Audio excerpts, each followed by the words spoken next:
एक बड़ी खबर आ रही है केरल के वायनाड से, जहां भारी बारिश हुई है और भारी बारिश के बाद लैंडस्लाइड हुआ है। वायुसेना ने यहां रेस्क्यू ऑपरेशन शुरू किया है। 2 हेलीकॉप्टर रेस्क्यू ऑपरेशन में तैनात किए गए हैं। MI-17 और ALH सुलूर के लिए रवाना किए गए हैं।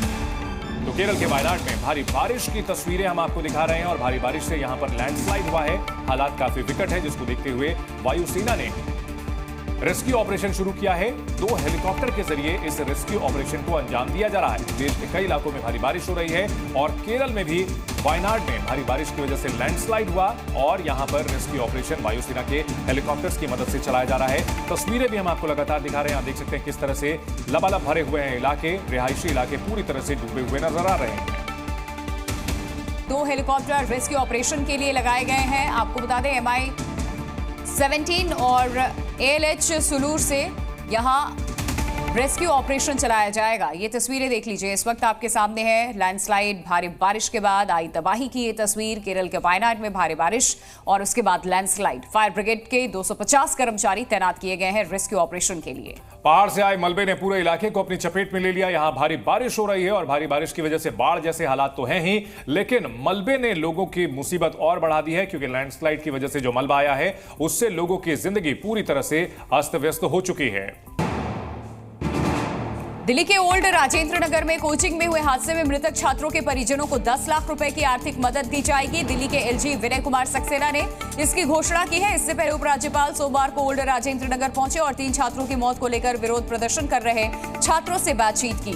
LG ने कहा कि दोषियों के खिलाफ सख्त कार्रवाई की जाएगी। साथ ही उन्होंने डिविजनल कमिश्नर को हादसे को लेकर एक रिपोर्ट भी देने को कहा है। दिल्ली के ओल्ड राजेंद्र नगर इलाके में हादसे के बाद MCD ने अब तक कुल 20 बेसमेंट सील किए हैं। इससे पहले रविवार को 13 बेसमेंट सील किए गए थे।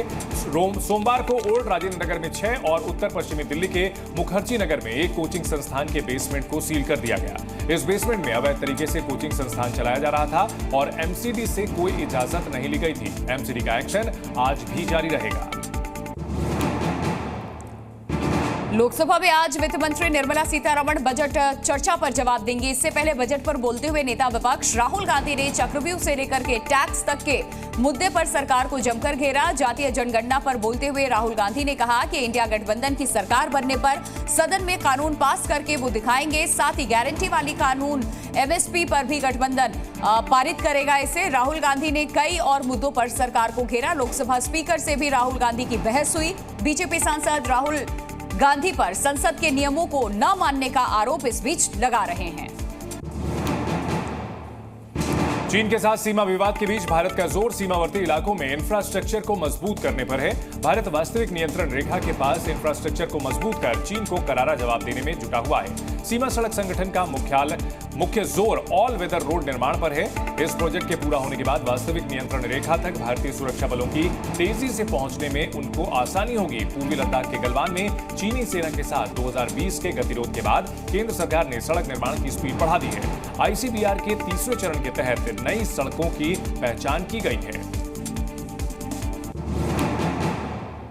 दिल्ली शराब घोटाले से जुड़े मामले में आज बड़ी सुनवाई होनी है। CBI केस में दिल्ली के मुख्यमंत्री अरविंद केजरीवाल के खिलाफ दाखिल चार्जशीट पर संज्ञान लेने के मामले में आज राउज एवेन्यू कोर्ट में सुनवाई होगी। CBI ने चार्जशीट में केजरीवाल समेत कुल 6 लोगों को आरोपी बनाया है।